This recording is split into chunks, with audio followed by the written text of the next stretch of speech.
नमस्कार। शुरू हो चुका है हमारा रोजनामचा जनता जंक्शन शो। मेरा नाम है अनुराग मिश्रा। आज के मुद्दे में बात करेंगे रोहिणी कोर्ट में हुई गोलीबारी और मिजोरम में पत्रकार के द्वारा किए गए हमले की, और उसके साथ साथ और भी घटनाएं ऐसी जो पुलिस की मौजूदगी में हुई। खबरों में एक दरोगा जिसने शराब के नशे में एक बच्ची से छेड़छानी की, फिर उसका अपहरण करने की कोशिश करने लगा। साथ ही महाराष्ट्र से के थाने से खबर, जहां एक 14 वर्षीय लड़की से 30 लोगों ने सामूहिक बलात्कार किया। अगली खबर हिमाचल से, जहां हर्बल मंडी बन रही है। और आखिर में आईपीएल के एक सितारे की बात करेंगे। कुछ ऐसा होगा आज का हमारा जनता जंक्शन शो। आइए बढ़ चलते हैं मुद्दे की तरफ। अपराध और अपराधियों को रोकने के लिए अदालतें बनाई गई, लोगों की सुरक्षा के लिए अदालतें बनाई गई, असामाजिक तत्वों को सजा देने के लिए अदालतें बनाई गई। लेकिन अगर अदालत ही खतरे में आ जाए तो क्या होगा? नहीं, यहां संभावनाओं की बात नहीं की जा रही है, यहां बात असल में लगातार हमारे सामने आ रही चीजों की है। कभी सुनवाई के बीच में अदालत में मारपीट होती है, तो कभी अदालत के सामने गुंडई का नंगा नाच होता है। जिम्मेदार कौन है इसका, और जिम्मेदारी कौन तय करेगा? अदालत के सामने बैठे पुलिस वालों की। जब एक आम आदमी अदालत की शरण में जाता है तो उसे लगता है वो वहां पर सबसे ज्यादा सुरक्षित है।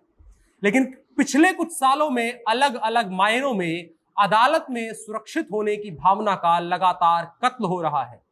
आम आदमी यह सवाल लिए जाता है, अदालत उसको इंसाफ क्यों नहीं दे रही है, या अदालत में उसको इंसाफ मिल ही जाएगा। और वो आम आदमी पुलिस और गुंडों की गोलीबारी के बीच में पिसने के लिए मजबूर होता है। अदालत में रोज हजारों लोग न्याय की गुहार लिए आते हैं, और अगर न्याय की जगह उनको एक गोली मिल जाए, तो बंदूक से निकले और उनके सीने में धंस जाए, तो क्या कर पाएंगे वो? उनके पास तो अपनी सुरक्षा के लिए कोई ऐसा हथियार भी नहीं है। अब दिल्ली की रोहिणी हाईकोर्ट में हुई गोलीबारी को ही अगर ले लें, तो कुछ गुंडे आते हैं, एक गुंडे पर हमला करते हैं, पुलिस जवाबी कार्यवाही में उन गुंडों को मार देती है। लेकिन हथियारबंद लोगों के बीच में आम आदमी कहां रह गया? अगर पुलिस या तो गुंडों की निकली एक गोली किसी आम आदमी को मार देती, तो उसका और उसके घर वालों का क्या होता? एक न्याय के लिए वह अदालत के दरवाजे पर बैठा था, और दूसरा अन्याय उसके साथ हो जाता। अगर पिछले 5-6 सालों का ही देखें, तो साल 2015 में कड़कड़डूमा कोर्ट परिसर में शातिर बदमाश इरफान उर्फ छेनू पहलवान पर इसी तरह से 4 बदमाशों ने जानलेवा हमला किया। 29 मई साल 2018 को एक नाबालिग अपराधी ने पुलिस वैन के अंदर बैठे बदमाश दिनेश पाठक उर्फ दिनेश करालिया को गोली मार दी। और भी ऐसी तमाम घटनाएं हैं, लेकिन इनके बीच में आम जनता का क्या?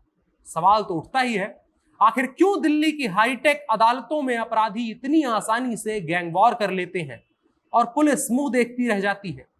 दूसरी घटना जो कानून व्यवस्था पर सवाल उठाती है, वो मिजोरम से आती है। मिजोरम और असम के बीच सीमा विवाद चल रहा है, वहां रहने वाले लोग हिंसा कर रहे हैं। इसी बीच पुलिस एक कार्यवाही के लिए गांव में जाती है। एक आदमी उस कार्यवाही का विरोध करता है और पुलिस वालों को डंडे से दौड़ा लेता है। पुलिस वाले भागते हैं और उनके साथ भागता है एक पत्रकार, एक फोटो जर्नलिस्ट। वो आदमी पुलिस वालों के बीच आकर ठहर जाता है, तो पुलिस वाले उसे पीटते हैं, और जब पुलिस वाले उसको पीट देते हैं और हट जाते हैं, तो वो पत्रकार उस आदमी के सीने पर कूद कूद कर उसकी हत्या कर देता है। पुलिस वालों के सामने 2 खूंखार अपराध की घटनाएं एक ही दिन या 24 घंटे के भीतर सामने आती हैं। क्यों नहीं सवाल उठना चाहिए कि कानून व्यवस्था कहां है?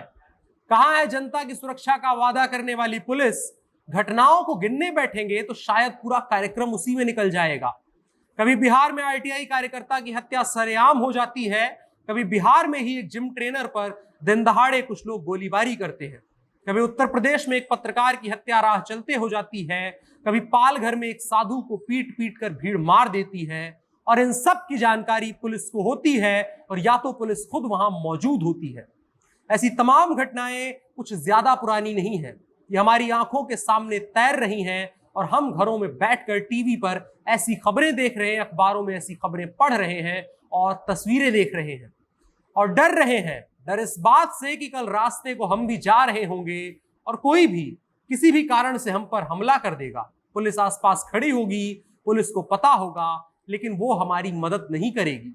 या पुलिस उन गुंडों के सामने लाचार और बेबस होगी। इस लाचारी और बेबसी के आलम में आम जनता कहां रह जाती है? ये सवाल लगातार हमारे और आपके जहन में कौंध रहा है। और सच बस इतना सा है कि हम कुछ नहीं कर सकते। खैर, बढ़ते हैं अब खबरों की तरफ। एक कविता की पंक्ति है, जिनको पतवारें सौंपी थी वो ही लहरों के सूदखोर थे। ये खबर बिहार के कटिहार जिले की है, जहां शराब पीकर एक बिहार पुलिस के दरोगा ने 9 साल की लड़की से पहले तो छेड़खानी करी, उसके बाद उसे जबरन अपनी गाड़ी में बैठाने लगा। लड़की ने शोर मचाया, तब आसपास के लोगों ने उस लड़की को बचाया और दरोगा की पिटाई कर दी। एक ही दिन में मैंने कम से कम 20 ऐसी खबरें पढ़ी जो मेरा यकीन देश की न्याय व्यवस्था और पुलिस व्यवस्था पर कम करती हैं। 9 साल की बच्ची सड़क पर जा रही है और अगर वो किसी परेशानी में फंसेगी तो उसको सबसे पहले पुलिस वाले अंकल नजर आएंगे कि वो मुझे बचा लेंगे। लेकिन सोचिए, अगर बच्ची किसी मुश्किल में होगी तो भी अब क्या वो किसी पुलिस वाले को देखकर कुछ सोच पाएगी? पुलिस का काम सड़क पर चल रही हर आम जनता की सुरक्षा करना होता है, लेकिन कहीं पुलिस की मौजूदगी में हत्या होती है, कहीं एक फर्जी एनकाउंटर की खबरें निकल कर आती हैं और अभी पुलिस वाला खुद ही दरिंदगी की सारी हदें पार करके एक बच्ची का अपहरण करने की कोशिश करता है। इसके बाद क्या बचता है किसी पुलिस वाले पर यकीन करने के लिए? बाद में उस पुलिस वाले की गिरफ्तारी हो, उसको मारा पीटा जाए या फांसी पर चढ़ा दिया जाए। उस छोटी सी बच्ची को क्या? छोटी सी बच्ची के दिमाग में एक ऐसा डर भर गया है जो ताउम्र नहीं जाएगा। और सच जानिए तो ऐसी खबरें पढ़ने के बाद किसी भी आदमी का यकीन पुलिस और प्रशासन से उठता ही जाएगा।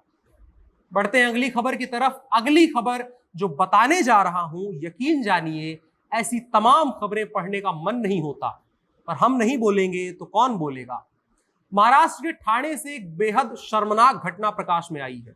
वहां आरोप लगा है कि एक 14 साल की लड़की के साथ अलग अलग समय में 30 लोगों ने सामूहिक बलात्कार किया है।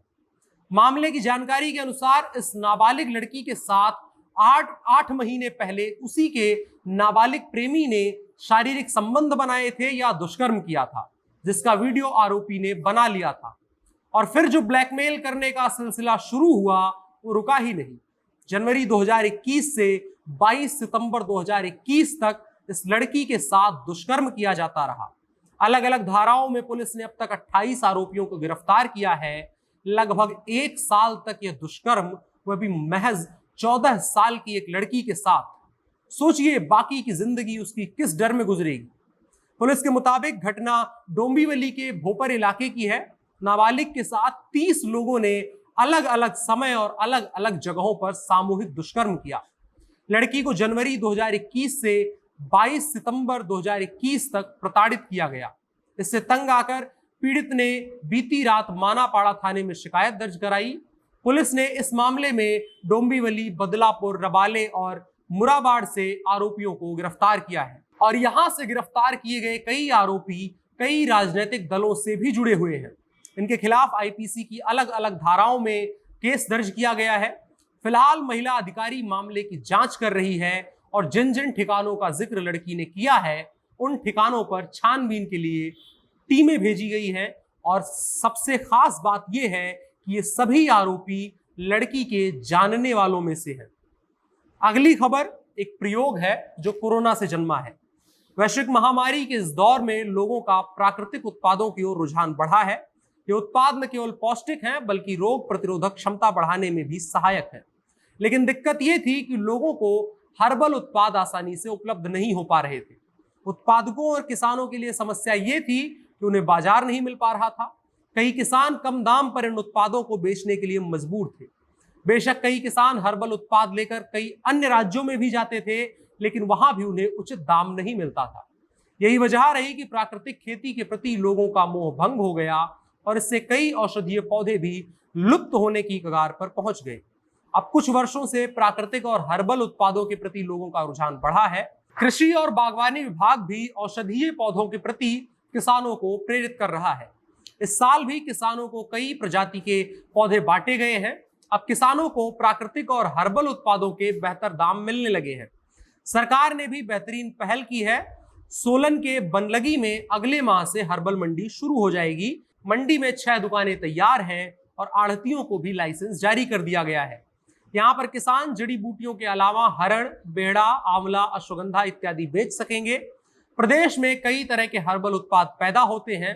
किन्नौर, चंबा, कुल्लू और लाहौल स्पीति के जंगलों में कई जड़ी बूटियां पाई जाती हैं जिनका उपयोग आयुर्वेदिक दवाओं में होता है। हर्बल मंडी शुरू होने से सिर्फ किसानों को ही नहीं लाभ होगा, बल्कि कई अन्य लोगों को भी रोजगार के अवसर मिलेंगे। आम लोगों को भी हर्बल मंडी खुलने से प्राकृतिक उत्पाद मिलने में आसानी होगी। आयुर्वेदिक दवाएं बनाने वाली कंपनियों को भी आसानी से कच्चा माल उपलब्ध हो सकेगा। बेहतर दाम मिलने पर उत्पाद बढ़ाने के लिए भी किसान प्रेरित होंगे। उम्मीद की जानी चाहिए कि जल्द मंडी शुरू होगी और किसानों की आर्थिक स्थिति में कुछ सुधार आएगा। अगली और आखिरी खबर जज्बे, जुनून और संघर्ष की है। ये खबर कम, कहानी ज्यादा है। ये कहानी है वेंकटेश अय्यर की। वेंकटेश मध्य प्रदेश के इंदौर शहर के रहने वाले थे। उनके पिता मानव संसाधन सलाहकार यानी HR कंसल्टेंट हैं और उनकी मां भी अस्पताल प्रबंधन में काम किया करती थी। वेंकटेश शुरू से ही खेलों में ज्यादा रुचि रखते थे। शुरुआत में वो सिर्फ मजे के लिए खेलते थे और पढ़ाई में उनकी ज्यादा रुचि थी। उन्होंने बीकॉम में एडमिशन ले लिया और 2016 में CA का इंटरमीडिएट एग्जाम भी निकाल लिया। लेकिन तब तक मध्य प्रदेश की सीनियर टीम के लिए वो अपना डेब्यू कर चुके थे। फिर उन्होंने पढ़ाई छोड़ी यानी CA छोड़ा और MBA का एडमिशन लिया और वेंकटेश साथ साथ में खेलते रहे, क्योंकि उनको पता था राष्ट्रीय टीम में जगह बनाना इतना आसान नहीं है, तो साथ साथ में पढ़ाई भी जारी रखी। 2018 में एक अकाउंटिंग फर्म ने उन्हें जॉब ऑफर की और अब अय्यर को शायद एक आखिरी फैसला लेना था, जिसमें पढ़ाई और क्रिकेट में से एक को चुनना था और उन्होंने क्रिकेट को चुना। रणजी में उनका प्रदर्शन शानदार रहा। उन्होंने 2020 की मध्य प्रदेश की सैयद मुश्ताक अली ट्रॉफी में मध्य प्रदेश के लिए 227 रन बनाए। विजय हजारे ट्रॉफी में पंजाब के खिलाफ 146 गेंदों में 198 रन मारे। इन सभी प्रदर्शनों ने उनको पूरी तरह लाइमलाइट में ला दिया और 2021 में KKR ने उनको अपनी टीम में शामिल कर लिया। शुरुआत में उनको मौका नहीं मिला, लेकिन जब IPL 2021 का दूसरा हिस्सा शुरू हुआ तो उनको टीम में डेब्यू करने का मौका मिला और RCB के खिलाफ उन्होंने 27 गेंदों में 41 रन की नाबाद पारी खेली और छा गए। और फिर 23 सितंबर को मुंबई इंडियंस के खिलाफ हुए मैच में अय्यर ने रही सही कसर पूरी कर दी।